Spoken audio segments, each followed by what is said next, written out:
Assalamualaikum warahmatullahi wabarakatuh. Perkenalkanlah, nama saya Sudirman, calon guru penggerak angkatan 11.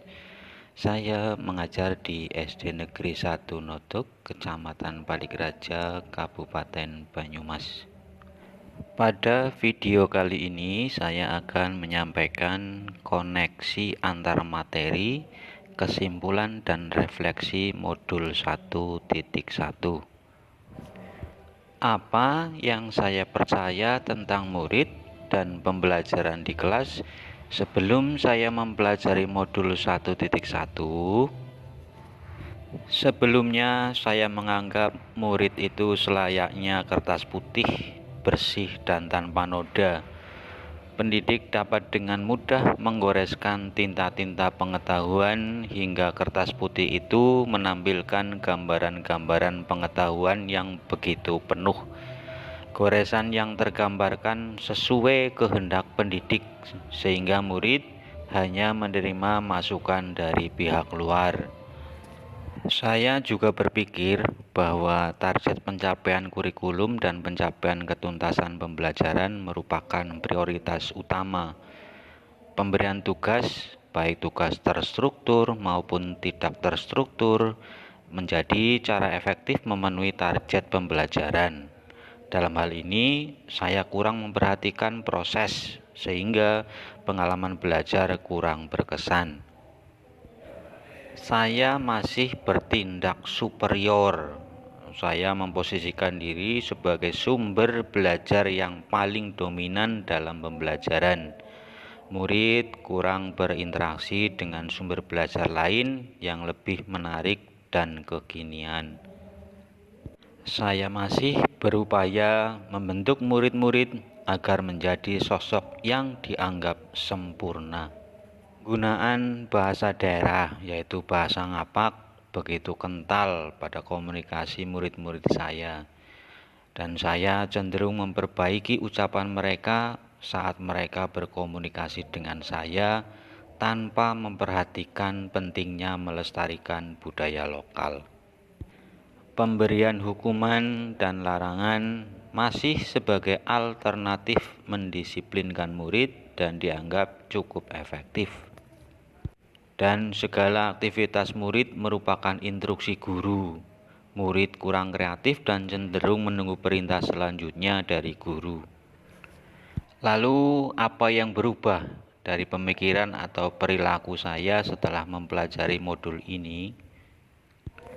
Setelah saya mempelajari modul 1.1 tentang refleksi filosofis pendidikan nasional dan pemikiran pendidikan menurut Ki Hajar Dewantoro, telah membuka mata dan hati saya. Selama ini saya hanya mengetahui arti trilogi Ki Hajar Dewantoro yang tertuang dalam semboyan Ing Ngarsa Sung Tulodo, Ing Madya Mangunkarsa dan Tutwuri Handayani tanpa memahami makna sesungguhnya dari semboyan tersebut. Hati nurani saya mulai tergelitik tatkala saya membaca filosofi pendidikan layaknya seorang petani.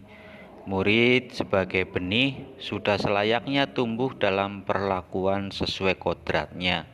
Tidak selayaknya seorang pendidik membentuk murid menjadi sosok yang tidak sesuai kodratnya.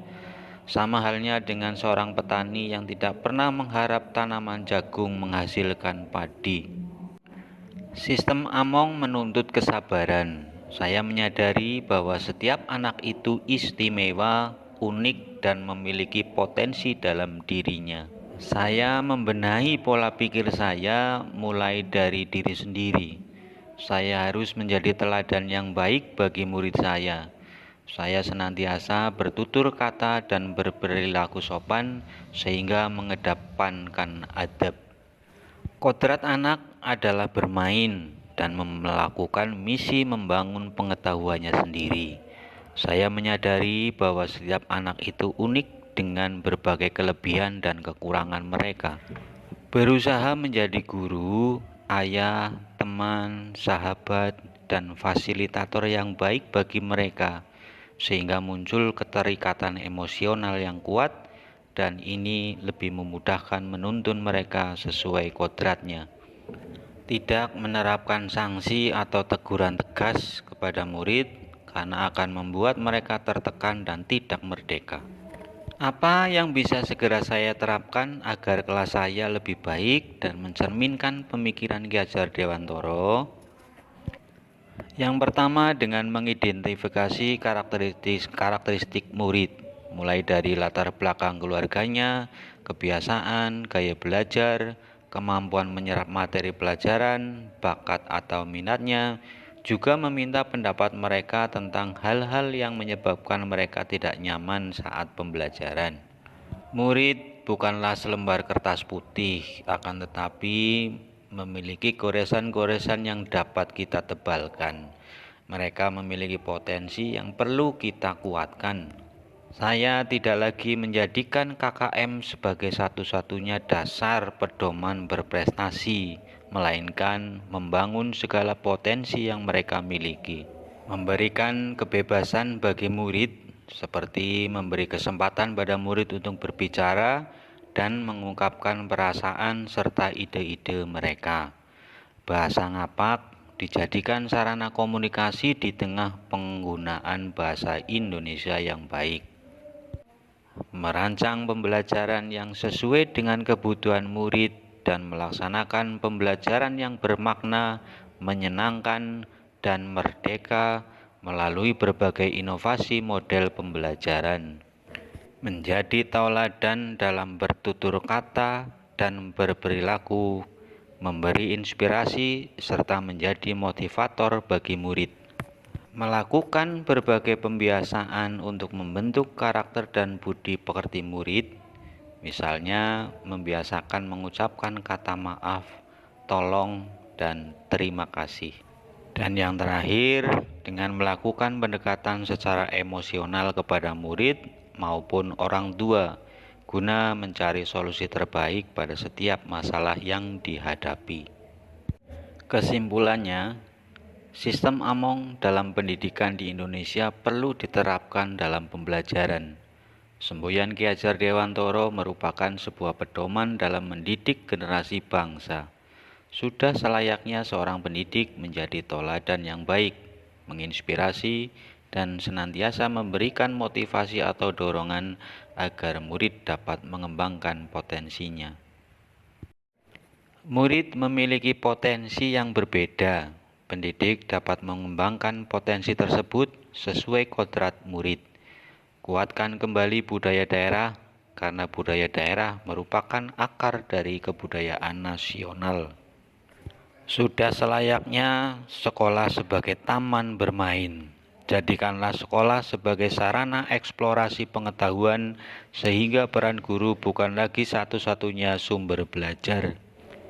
Implementasi Merdeka Belajar diharapkan dapat melahirkan profil pelajar Pancasila, generasi emas yang memajukan bangsa. Anak-anak hidup dan tumbuh sesuai kodratnya sendiri. Pendidik hanya dapat merawat dan menuntun tumbuhnya kodrat itu. Terima kasih. Wassalamualaikum warahmatullahi wabarakatuh. Salam dan bahagia.